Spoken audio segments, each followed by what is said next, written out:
Hey Bino, Inni mini manneke, bambino, we kisten. Wat is er slechte battles van amigos, wat frustraties omdat je zeker wist dat je homie ging winnen. En toen dat anders bleek besloot je een complot te gaan verzinnen, alle machten. Besef je eigenlijk wel wat je hier zegt? Het is een voorhand al beslist wie dat de beste is van het West. Op die premisse volgend kan ik enkel concluderen dat de medewerkers allemaal het open conspireren. Dat bewaar je, de stuffer rook en mors dood. Als die wanner in Meloren en de resten van de vloot zijn bedriegers.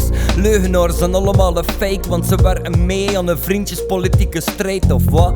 Bewaar je dat de jury van niks weet en dat we dopen en er drang doseren zodat ze zo flat met dat ze kunnen manipuleren of wat? Er zijn geen drugs, we staan gewoon in contact met Elon Musk via een of andere alternatieve realiteit veranderen we de uitkomst van de battle in de richting van ons profit.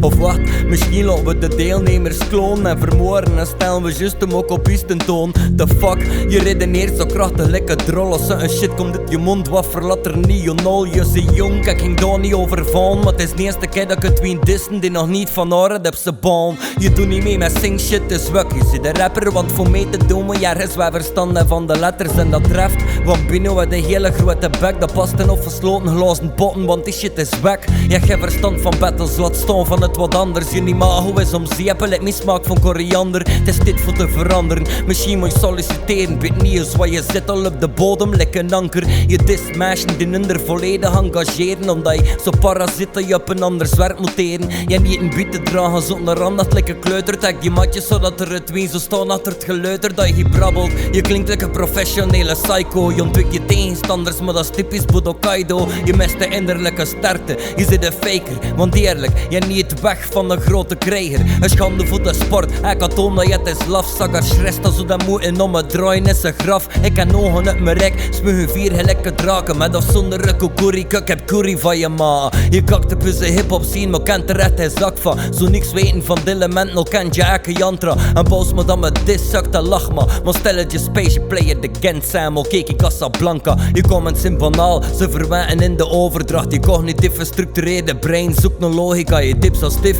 tel ik dat je gemaakt zit uit robotica. Je doet je groot voren, maar god en de hun like Goliath. Denk niet dat je comments zien, man draag, fuck de haters. Tel ik moment van Disney, hier zin niet meer of de katalysator. Beschouw het als voortijdig kerstcadeau en laat je spirit niet ontglippen, like al was je Bert als jo. Veel moeite doen, al rap je gast, die komt niet aan het niveau dat nodig is voor de rest te serieus te worden genomen. Je persoonlijk dissen, toen moest het moeite doen ervoor, want er is niemand die je kent, al was ze Gimarie Lavo. Arme stakker, tel ik dat tovenaar wou besluiten dat jammer is het open beat. Voor een zak het wat een gebruikt, maar beats genoeg. Nog een beat en je komt geen niet meer but. Adios, doet de groetjes aan Kruper en zwarte steut.